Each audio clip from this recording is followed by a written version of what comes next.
Good afternoon, everyone. My name is Elizabeth Lovingood. I am APTA's Program Manager for Sustainability and Planning. Welcome to today's webinar on improving your asset information and embracing continual improvement.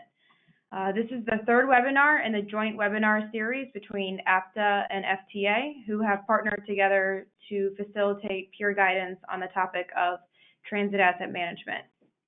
For those of you who don't know APTA, we are the American Public Transportation Association representing the entire transit industry with over 1,500 member organizations, including transit operators, MPOs, city governments, consultants, and other business members.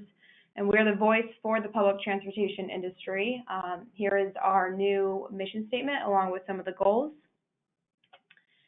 APTA promotes transit asset management through a number of activities, including our Transit Performance Management Subcommittee, our APTA Standards Program, which includes a State of Good Repair / Transit Asset Management Working Group, this webinar series, research and reports, and through our APTA conferences and educational sessions. I've linked a number of resources and events to this slide, so attendees will be able to later download the presentation and access these resources. Before anyone asks, yes, this presentation and the slides will be available in PDF version. It's actually already in the handouts of the webinar. And a recording of the webinar will be available on the APTA website in the coming weeks. I now want to introduce a representative from the FTA who will give a short welcome to attendees. Hi, this is Lexa Galanti. I work with the TAM program here at FTA, and thanks again for joining us today. Before we begin the presentations, I wanted to mention a few things that are happening here at FTA. So along the theme of continuous improvement, the NTD data for the most recent report year is now available on the FTA website. That's report year 2018, and so that means data that was reported to the NTD between October 2018 and September 2019. So this is the first year that contains the new TAM asset data.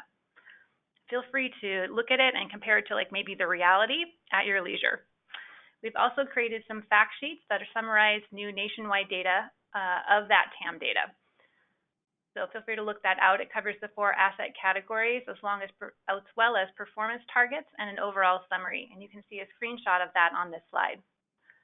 We're also having a webinar February 12th about workforce planning and development. So check your Gov delivery notices for information about how to register. And save the date for the FTA TAM Roundtable, which will be July 12th in Boston, Massachusetts. This year, it will be held in conjunction with TRB's Transportation Asset Management Conference. And those are the updates from FTA, so I'll turn it back over to Elizabeth. Thanks again.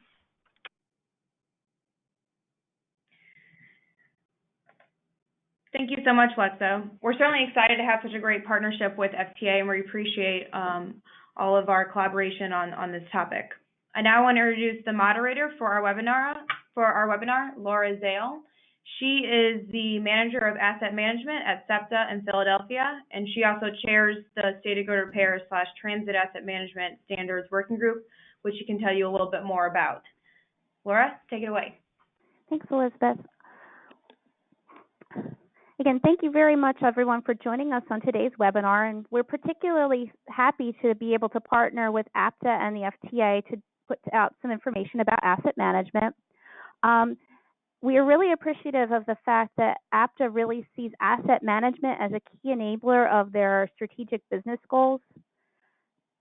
And they've been very supportive of helping put some technical assistance out on the ground for folks to use. The mission statement of our group is to develop guidance for transit agencies as they implement asset management programs. And we really recognize this as an iterative and continually improving process, which really feeds particularly nice into the theme of today's webinar.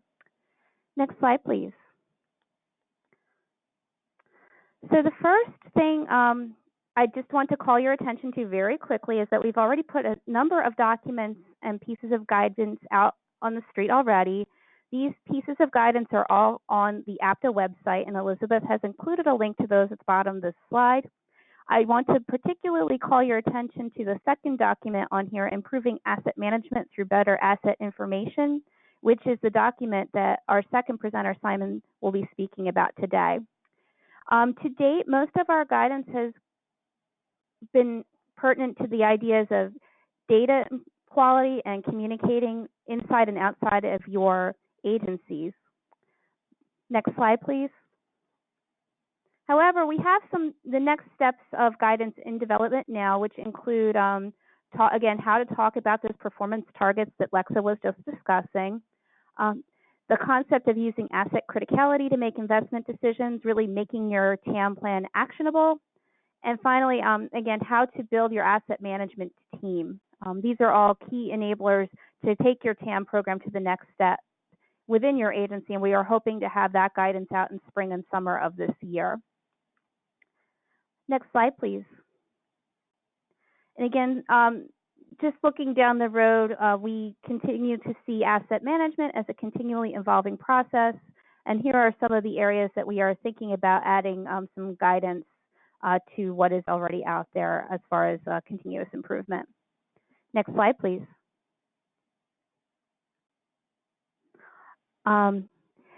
This slide includes links to the previous 2 webinars that we gave on these topics, the communication about compliance and programming, and then engaging your TAM stakeholders.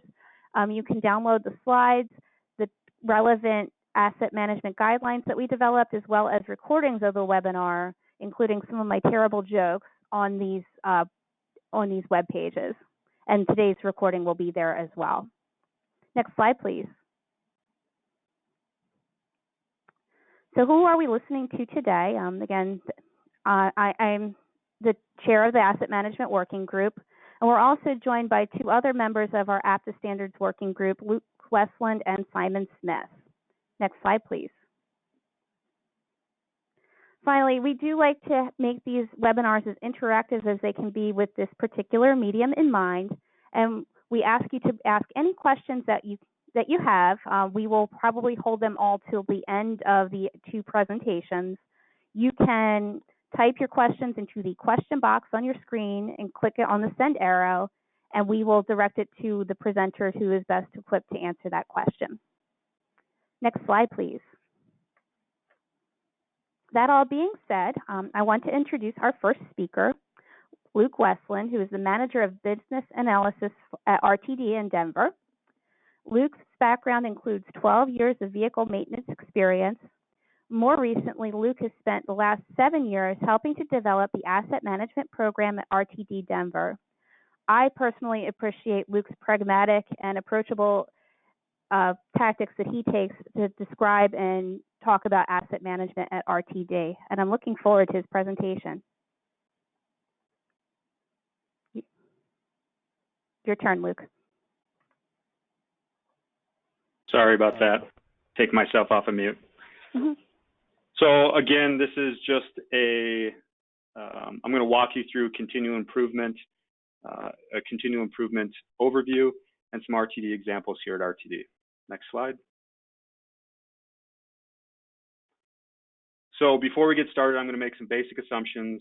The assumption that you know your TAM plan requirements, be it Tier 1, Tier 2, or Group TAM plan.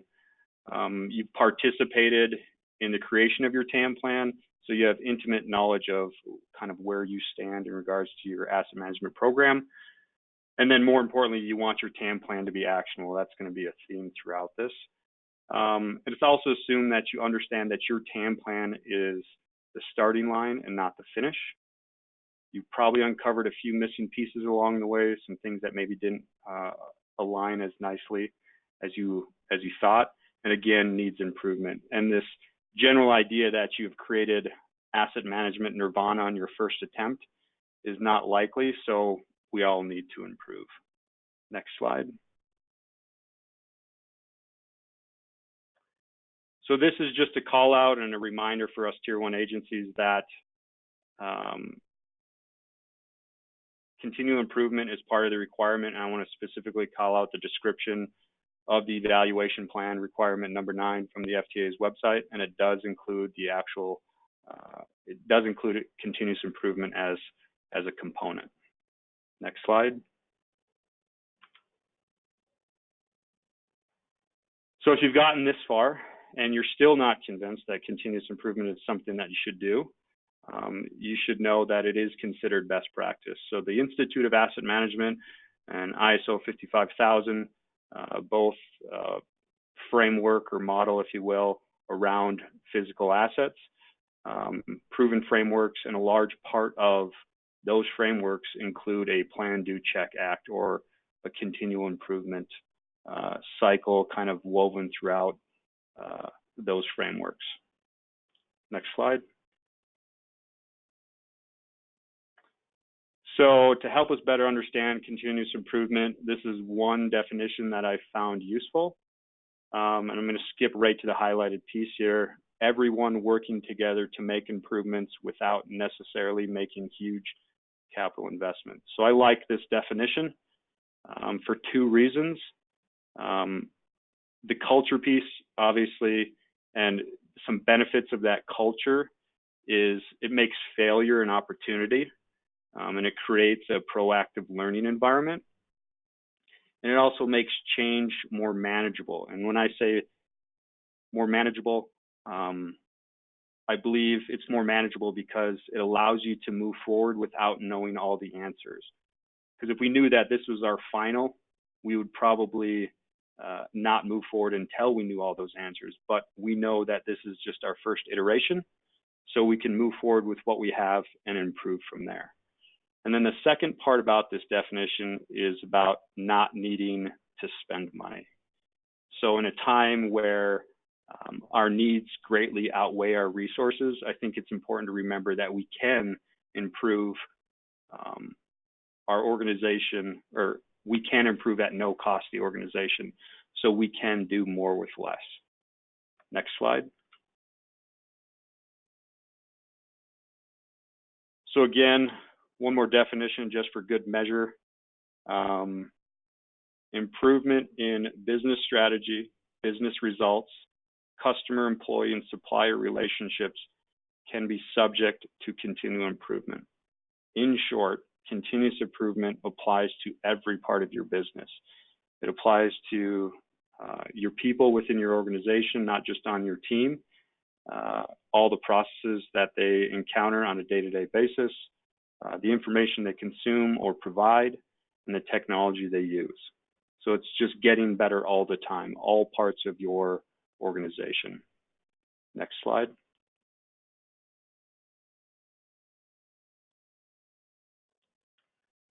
So now let's get to talking a little bit about continual improvement at RTD. A large part of RTD's implementation strategy for our TAM plan is the adoption of the ISO 55000 framework. And as I've stated before, continual improvement is woven throughout the standard and its clauses. So our evaluation plan, our requirement number 9, heavily emphasizes ISO 55000 and some of our specific asset management maturity targets. So if you notice on the left there, that is our 2019 TAM plan. So this is, for us, a couple of different things here. Kind of practice what we preach. So instead of waiting 4 years to improve this TAM plan, we want to make sure that the TAM plan that we have on file is the correct representation of our agency and what we do with our assets, just to make it relevant. So if somebody seeks that out, they find that is actually what we're doing here.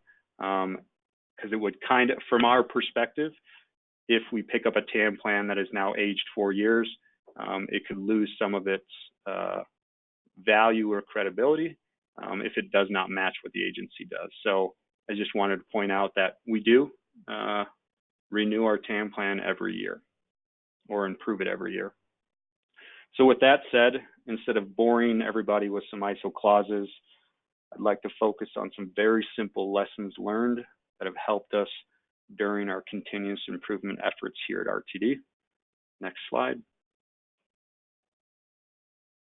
First, you do not need all the answers, so just do the next right thing. Second, if you want to keep the momentum and stay out of the weeds, don't make it more difficult than it needs to be. Third, keep it simple and improve manageable pieces. Fourth, admit defeat when needed and stop doing what doesn't work. I'll provide some examples in the following slides to illustrate some of these ideas. Next slide. So do the next right thing. So what's the next right thing for RTD? So just a little history here. RTD, huge expansion program, fast tracks, approved in 2004, and we've been building ever since. And we're kind of wrapping up some of those projects at this point and kind of renewing our focus on existing assets. So to drive that point home, our CFO has created one budgeting process separated into two separate lanes, one for assets and one for non-assets. So there's a couple of differences here between our old process and new process, but first and foremost, existing assets encumber funds first. Everything else comes second. Another difference is that the asset information is used to generate the initial list of asset needs instead of our traditional call for projects. And that call for projects relied heavily on tribal knowledge, and it didn't look past the 6-year midterm financial plan in great detail as it related to assets. So our next logical step, our next right thing, is to include all assets in our TAM plan, and this includes systems. So what I've included here just on the right is just a little diagram, and I've included SCADA, security, IT, and revenue systems. But in the following slides, I'm going to cover information technology and how we are currently trying to bring those into our TAM plan. Next slide. This is a fun slide. Second lesson learned here, don't make it more difficult than it needs to be. I think over the last 7 years, we've heard it all. So it's complicated. Well, I'm not sure you understand. Hey, it's different over here. Not to get into the weeds, but, well, what about that one time? We already do asset management. I'm sure you guys have all heard these before. And I only say this because if you bite on any one of these, without even knowing it, you'll be a mile down that rabbit hole, far away from getting anything worthwhile done. However, I don't want to minimize that bringing systems, and in particular, this particular example, IT, into our TAM plan. I don't want to underestimate the effort.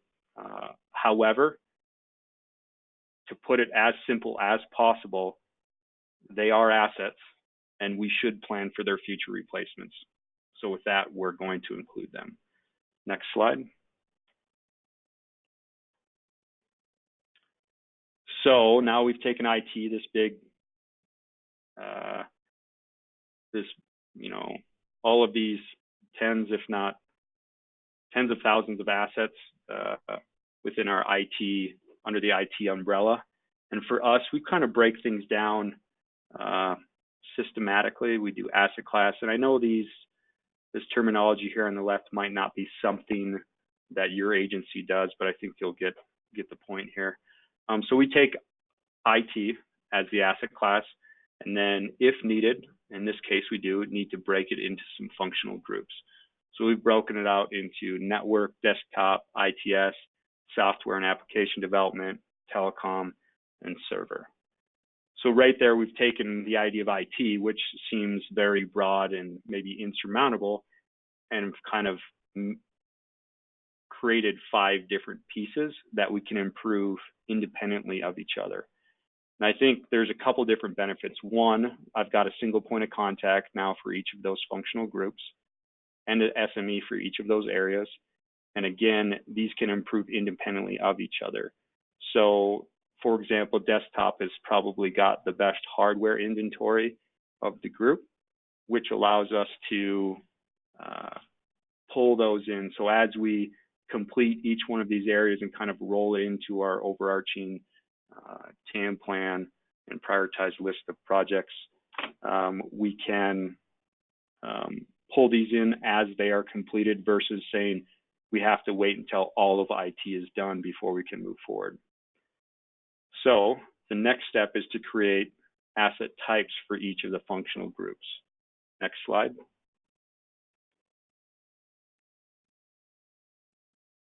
So now you can see we've got still got our 6 functional groups, and now we've created those different asset types for each of those functional groups. From there, we'll take each of those functional groups to asset types, and then we'll determine if we actually need subtypes. And this could be the difference between a physical server and a virtual server. Is just one example. And then from there, we would take server, and then we would get those necessary attributes for each asset type or subtype.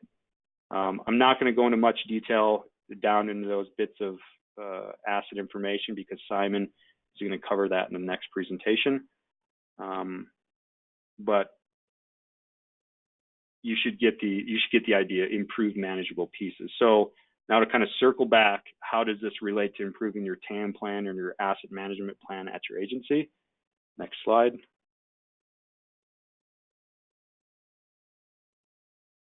Same thing applies here.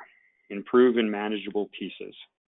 And just this idea that I need to improve my TAM plan all at once or my asset management program all at once, it's just not possible. So again, in this example, I've broken it out into the 9 requirements. If you're tier 2, same thing applies. You just have 4 pieces here. And then within those pieces, you're going to have people, process, information, and technology are all components of, in this example here, I've got decision support tools. So we have people that interact with our decision making. We have a process they follow. We have information they use or create. And then we have technology they interact with as well. And we can improve any one of those pieces within that subcomponent of the asset management plan. Next slide.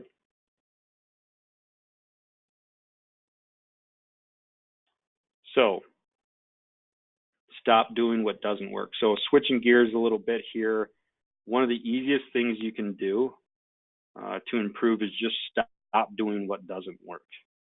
However, you'll find that for some people, this is actually pretty difficult, not obviously from a bandwidth standpoint, but more from an ego standpoint. Admitting that we've chosen the wrong path can be hard for some folks. So that's just something to be careful. So some of you may or may not know, but RTD, so the example here is physical condition assessments. And RTD was very focused on physical condition assessments early on in our program development. So we were doing condition assessment on all of our buses, all of our light rail vehicle, our infrastructure, our passenger facilities, and our maintenance and administrative facilities. Obviously, we're still doing those facilities. However, we have stopped doing bus and we have stopped doing light rail vehicles and infrastructure. What we found here is that we were duplicating efforts in some areas, and we also found that people weren't using the information. So for example, if you look at 200 2008 Gillig transit coaches, you're just not going to, once you've looked at 100, looking at the 101st is not going to provide any more value. And age in this circumstances is still a good proxy for condition for us here at RTD. So anyhow, and I just want to highlight infrastructure because we are reevaluating infrastructure. So we stopped doing those condition assessments because there's a duplication of effort. But in this case, with infrastructure, they actually collect different information like OCS, wire thickness, we got track geometry. So we're in this phase of trying to pull that information out of our EAM system, maybe off a clipboard, off a PDF, off an Excel spreadsheet, and try to pull it into a database so we can actually use those other pieces of asset information as a to help us assess the condition. But again, here on the right-hand side, I like this diagram because we go from reactive to time-based, condition-based to risk-based.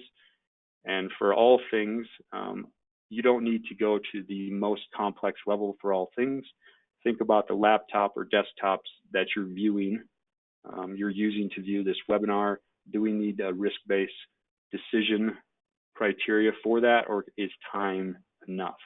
In our case, for those laptops, time is enough. So again, the point here is our decision criteria for different asset classes can be different. Next slide. So again, some takeaways. You're never done. That's the overarching one. But remember, you don't need all the answers. Do the next right thing. Keep the momentum. Don't get sucked in the weeds. Don't make it more difficult than it needs to be. Keep it simple and improve manageable pieces. Admit defeat. Stop doing what doesn't work. And this is like the fifth one. Kind of goes without saying. Ask for help. You're not alone. We obviously have APTA. We have the FTA. We have other peer agencies. And another thing to consider is asset management is old news in other industries. So don't reinvent the wheel and seek out a proven framework for implementation, ideas, or direction from those established frameworks like ISO 55000 or the IAM. And with that, kind of wraps it up. Thank you, Luke. So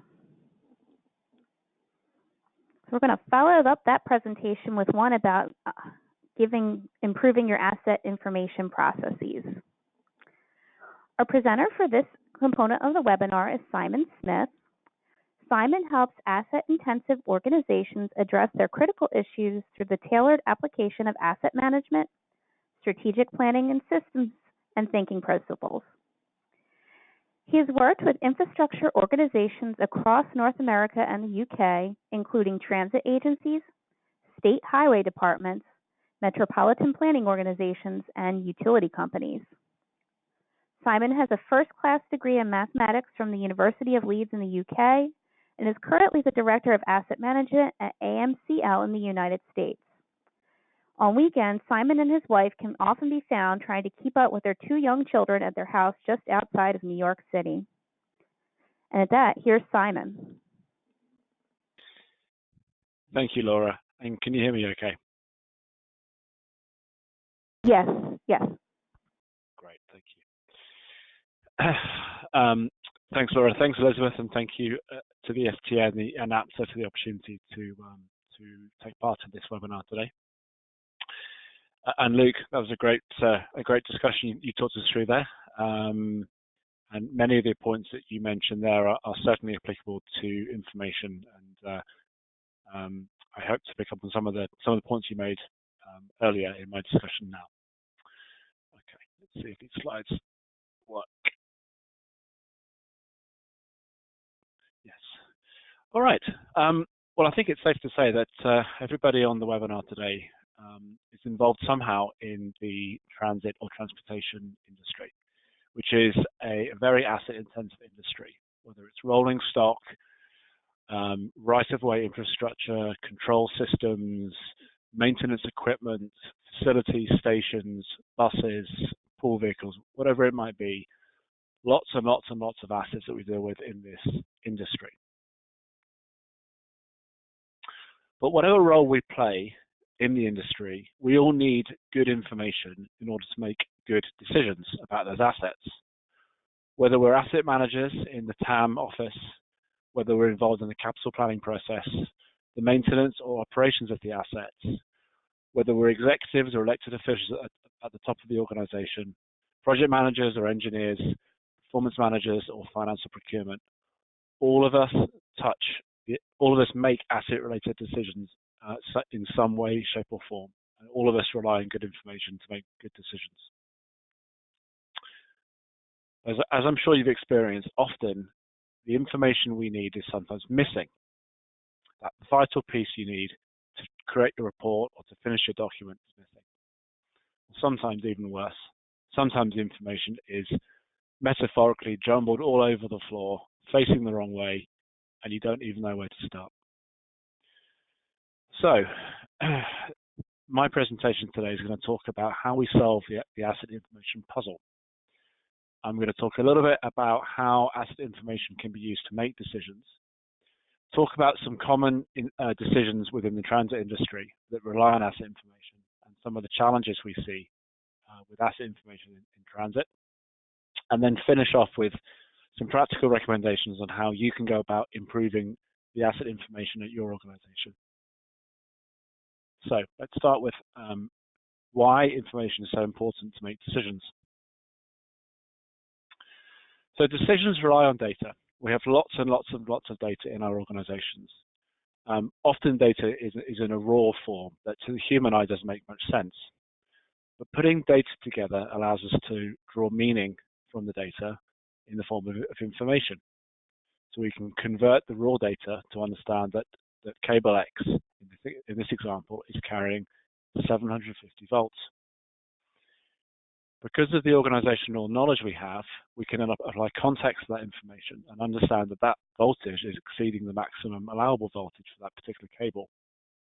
And this enables us to make a decision, which in this case is to disable the traction power and plan maintenance. So you can see from this pyramid, without good data at the bottom of the pyramid, the decisions you make at the top will be suboptimal. So what is asset information? Well, Luke mentioned the Institute of Asset Management earlier, and for those of you who are not involved, I would highly recommend you get involved. They're a great organization based in the UK, but with a very, very active presence in the US as well. And the IAM defines asset information as a combination of data about physical assets used to inform decisions about how they are managed, both for short-term operational purposes and for long-term strategic planning. So that will include everything from, minute-by-minute decisions on how to operate or maintain an asset, all the way up to 50-year decisions on long-term investment decisions or, future expansion plans for your organization, and everything in between. It's worth saying that asset information is not everything. It's not completely all of the organizational information, but it's a big chunk of it. So some examples of asset information includes the make and model of your assets, the date they were installed, the condition that they're in, how they're being utilized, their failure history, and how well they're performing in the past and also right now. The schedule you have to find for the preventive maintenance of those assets, the labor or the crafts that are involved in maintaining your assets, and of course the inspection results that arise from the PMs that you do on those assets. It also includes financial information, particularly the cost to replace your assets and the cost to continue maintaining your assets. It also includes contractual and commercial information such as contracts that surround the assets, the spares that you need to maintain the assets, and any warranty details. It also includes things like engineering specifications or standard operating procedures or standard maintenance procedures. All of these types of information are used to help you make either short-term, long-term, or medium-term decisions on your assets. So it's quite a lot of different types of information, and typically this information lives across a variety of systems or repositories. So the most common of which will be your EAM system or your CMMS system. But it also exists in your finance system, your geographic information system, your document management system, on your C drive. It also includes paper held on your desk drawer, and it conceivably also includes information held in people's heads. So you can pretty much see, although asset information is not all of your organizational information, it's pretty far-reaching, and it lives in lots of different places. So how might we use the asset information examples I gave in the previous slide to make a decision? Well, on the left, I'm showing a train track that has a crack developing in it. And the question we're asking ourselves is, when should we replace this asset? So what information might we need to make that decision? Well, first of all, we'd need to know what the asset is, what type of track it is, and where it is. We'd want to know how old it is and what condition it's in. It would be good to know how often it gets used, because if it's out in the yard, perhaps we don't need to replace it as soon, compared to if it was on the mainline track and subject to usage every day. It would be good to understand how often it has failed in the past, and when it does fail, how bad are the consequences of that failure. It would also be good to know what would it cost to replace that particular asset, and also what might it cost to continue maintaining the asset if we decide to defer the replacement. So, as I'm sure you can imagine, just trying to pull this information together for one asset is often a challenge. But now imagine you have hundreds of thousands of assets, all of which you need to make decisions about at the same time. It's a very, very complex area, and a very, very big challenge for many organizations. So let's talk now about some common transit asset information decisions and some challenges that we see across the industry. So what are some of the common decisions we need to make that are asset related? Well, at the top of the organization, elected officials will often want to know which assets their constituents use the most. And they'll often ask you the killer question, why should I invest in your assets? Executives will often be asking, trying to determine what is the long-term plan for the asset base. How might the assets perform 5, 10, 50 years from now? And what risks do our assets pose to our staff and to our customers? The planning department will be interested to understand the long-term demand on the asset base in order to help them decide if they should expand the transit system or stick with the existing configuration. The folks in capital planning are interested to understand how much they should spend on the assets, where they should spend it, and when.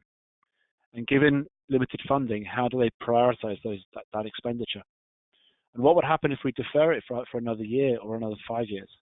And how much do we need to spend to achieve a state of good repair? Down in engineering, some of the decisions include understanding the condition the assets are in, whether assets should be maintained or replaced, and also what is the configuration of the asset base and how has it changed from what we first installed. And maintenance, of course, we mustn't forget maintenance. These guys are making typically shorter term decisions about the assets, but equally important ones. They need to decide how best to maintain their assets. What should they spend on maintenance over the coming 6 to 12 months? And do they have enough spare parts to do the work they need to do? All of these decisions rely on good information to be made. But we do see common challenges across the transit industry. And I will say, having worked in other industries as well, these are common challenges across many industries and many geographies. So we're not alone in transit to experience these. We often find that asset information is spread across multiple unintegrated systems. Although we might have an EAM system, which is officially our system of record, there are often many people in organizations who have offline spreadsheets or access databases or filing cabinets where they maintain their own information sources to help them manage their own specific assets. When they do try to use an information system, often that EAM system is poorly configured or difficult to use, and it results in a suboptimal experience for the users. Doesn't bring them in and encourage them to use the system more and more. And you can often get into a vicious circle where the system's poor and difficult to use, so people don't use it and maintain their information offline. So then the information not in the system, so then they don't use the system, and so that spiral can just continue down.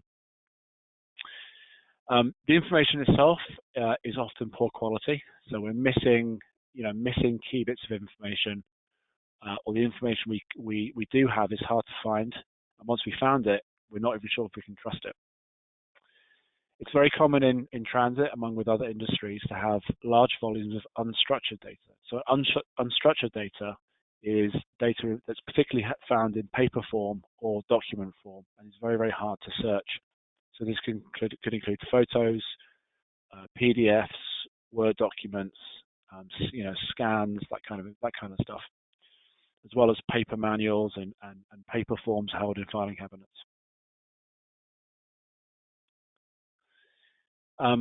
Managing information is very resource intensive, but often we find organizations don't have enough resources, staff resources to collect information in the first place and then maintain it to a sufficient quality once it's been entered into a system.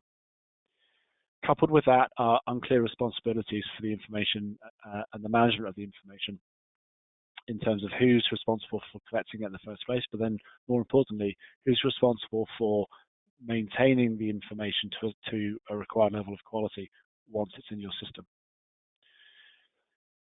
Often there are standards which are missing for asset information, so that leads to inconsistently described assets or two records which are both referring to the same item, but one's an apple and one's an orange. Another classic problem, and this is very common across many industries, is that when assets are handed over from suppliers, the information that should accompany those assets is missing or of poor quality. So often you won't get the full list of all the assets you've purchased from the supplier. You might get maintenance manuals, but you may not get all of them, and you may not get clear recommendations in terms of how to maintain those assets in terms of frequency and the types of skills that you would need to maintain the assets.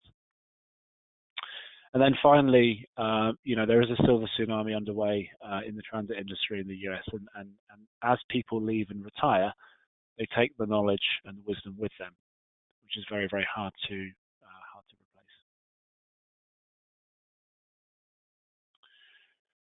So, given those challenges, and given the importance of asset information to support decision making, how might we go about improving our information? So there's four main things to focus on. The first thing is to be clear on your objectives and your strategy for meeting those objectives. So what are the decisions you're trying to make from an asset management perspective? It's just worth writing those things down. And then once you've identified the decisions, you can then start to consider what's the information you need to support those decisions, and where does that information currently live. You should then define some objectives. What is it you're actually trying to achieve regarding your information? How much is good enough? And then finally, what is the strategy you want to put in place to meet those objectives? And I'll provide an example for each of these areas on the next slide.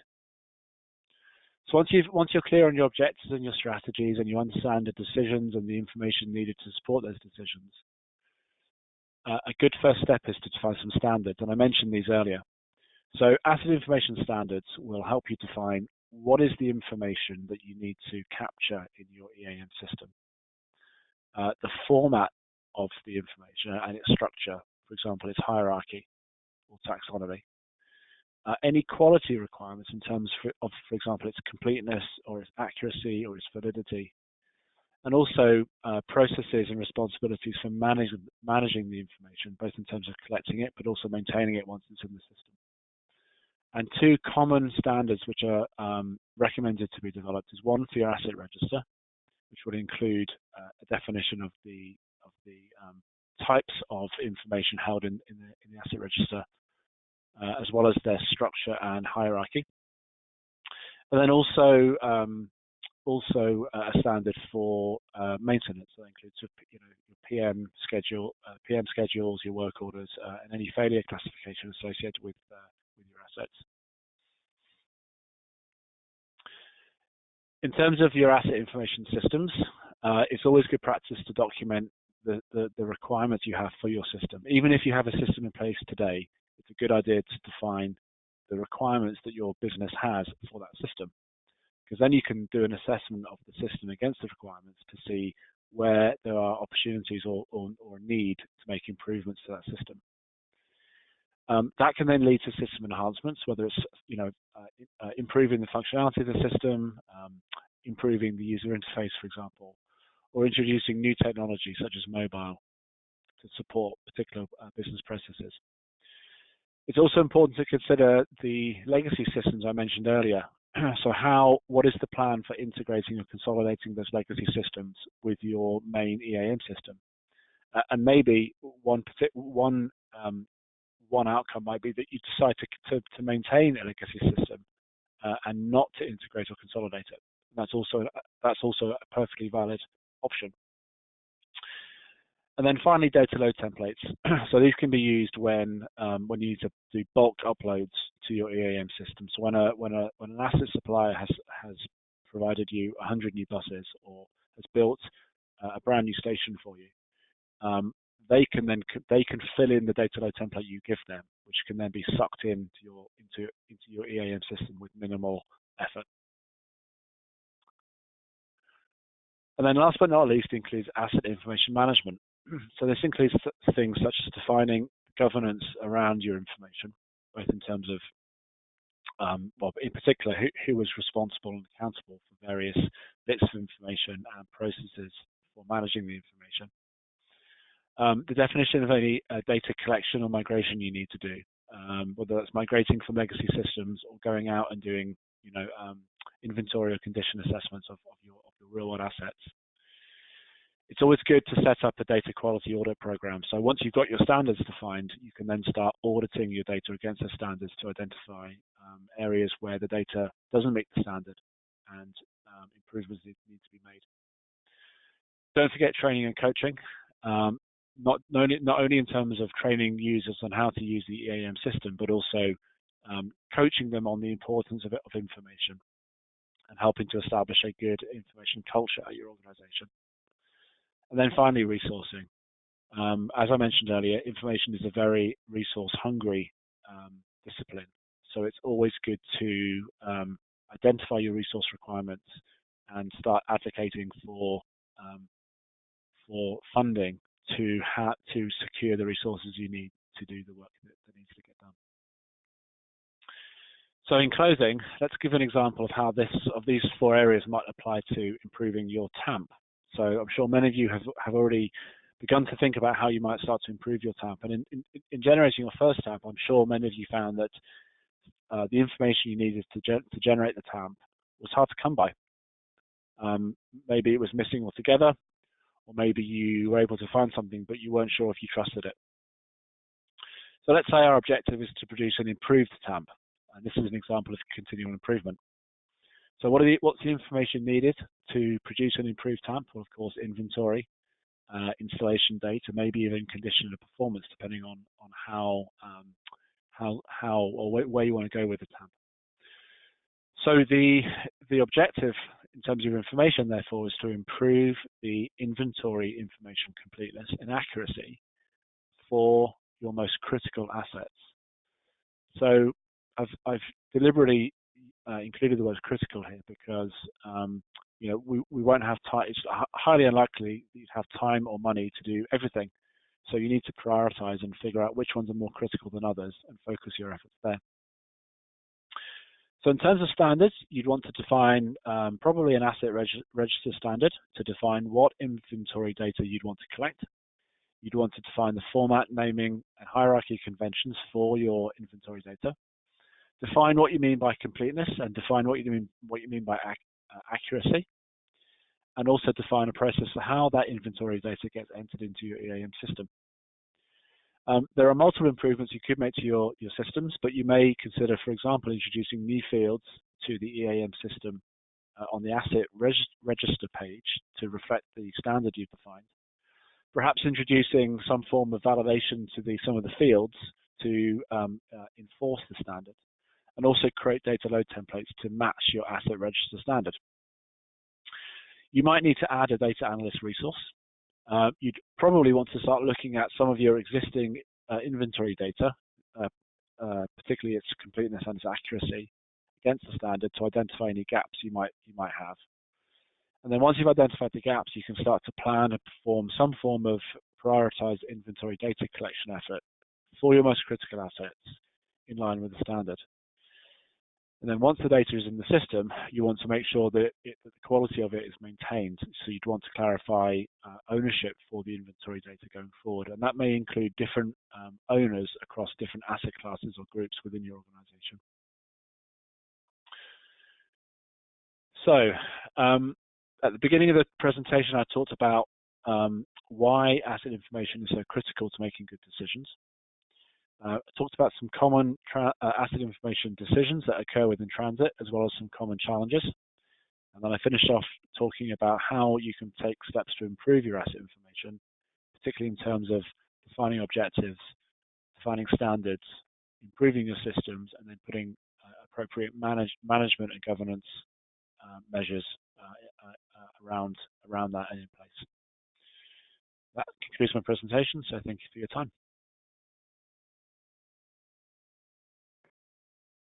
Thank you, Simon.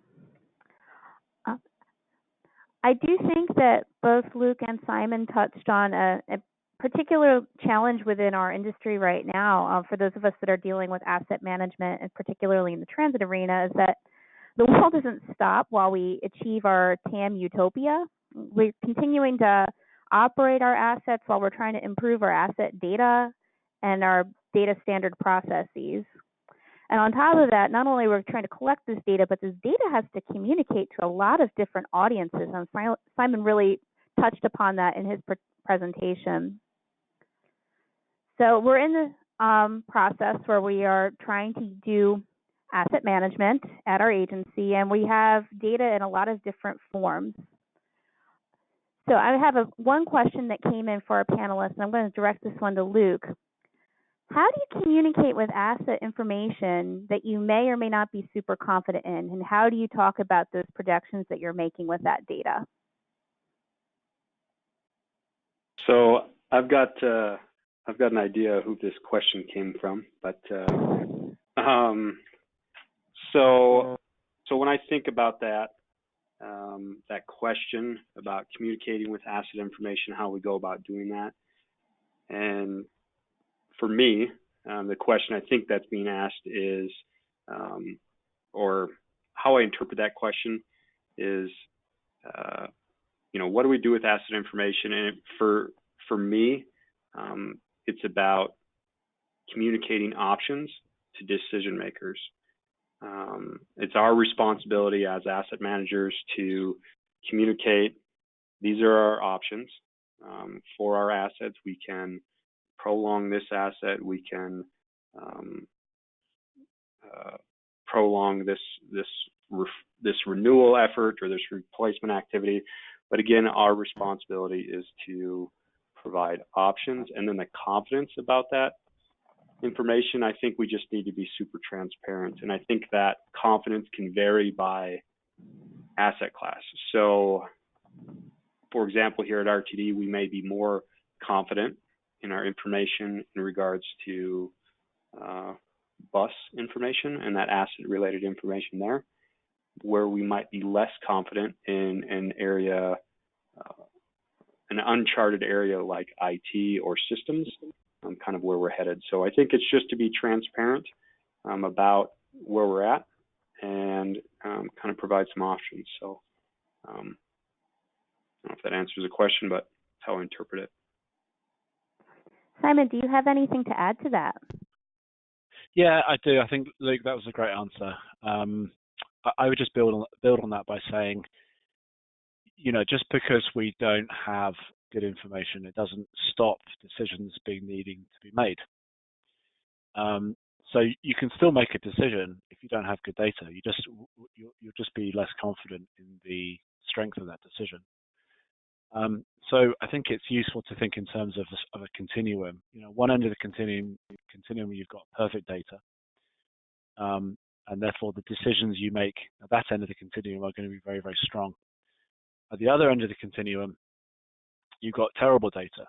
But you start to make the decisions. So all you can do is use assumptions in the place of data. And I think to build on Luke's point, you still need to make the decision, but I think it's important to communicate to the decision makers or the people you're talking to where you have relied on assumptions versus where you've relied on data. Where you've relied on data, the confidence you have in the data that you've relied upon. So they are it's very clear to them, whether this is your executives or senior managers, the degree of confidence that you have in the information you're giving them. Great. Great.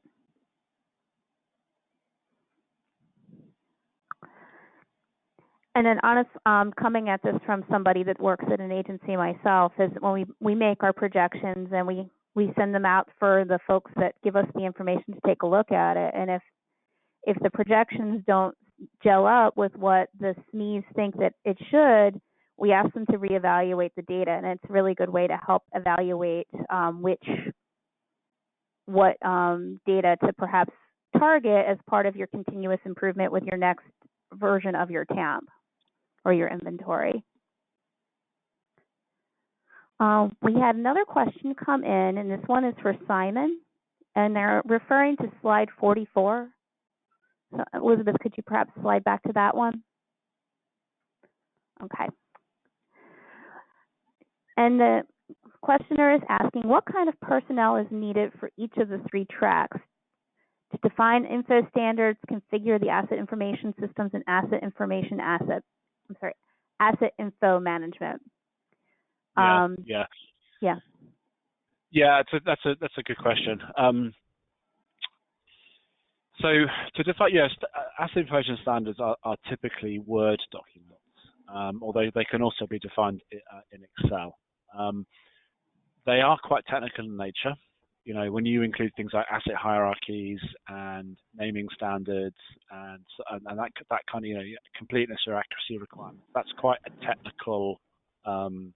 That's quite technical. So you probably need a technical data analyst to work on those.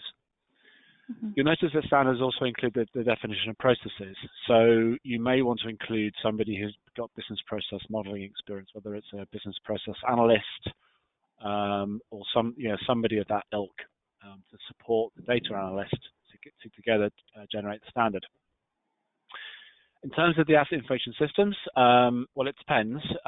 You'll obviously need technical resources if you want to make any technical changes to the systems themselves, whether that's something you do in-house or whether you go outside your agency back to the system supplier or some kind of third-party technical company. The definition of system requirements is something that a business analyst or system analyst could help you with. And then finally, asset information management. This is more, as the name suggests, this is more management related. So this would be, somebody who can define and successfully advocate for changes to governance structures or resourcing, the number of resources you have, who can define plans or programs for auditing data quality or for going out and collecting new information. So that would be more of I would say kind of managerial, but with some technical support underneath it. Thanks, Simon. I do believe that the FTA's February 12th webinar will talk about some of the resources needed for these areas as well.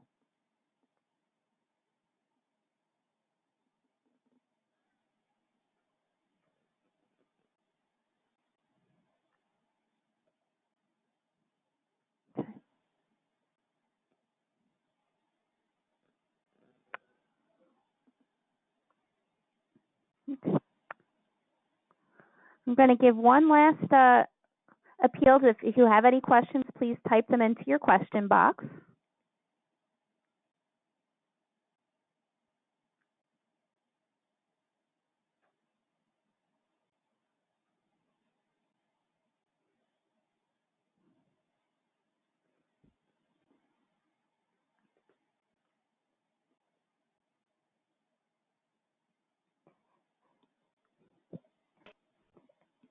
And if there are no more questions, I do want to extend my thanks to Lexa, to Mishadoni, to Luke, and to Simon for sharing their expertise with us today. And again, I would like to direct you to the website that Elizabeth included in the slides to talk about some of the documentation that the APTA Standards Working Group has produced. If you have any questions about this information, you can email any of the panelists or Elizabeth at APTA. I'm going to turn it back over to Elizabeth.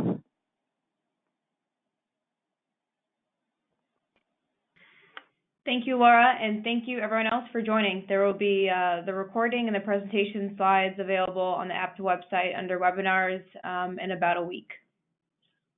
And with that, that concludes the webinar. Thank you very much for participating today. Thanks, Elizabeth. Thanks, Laura.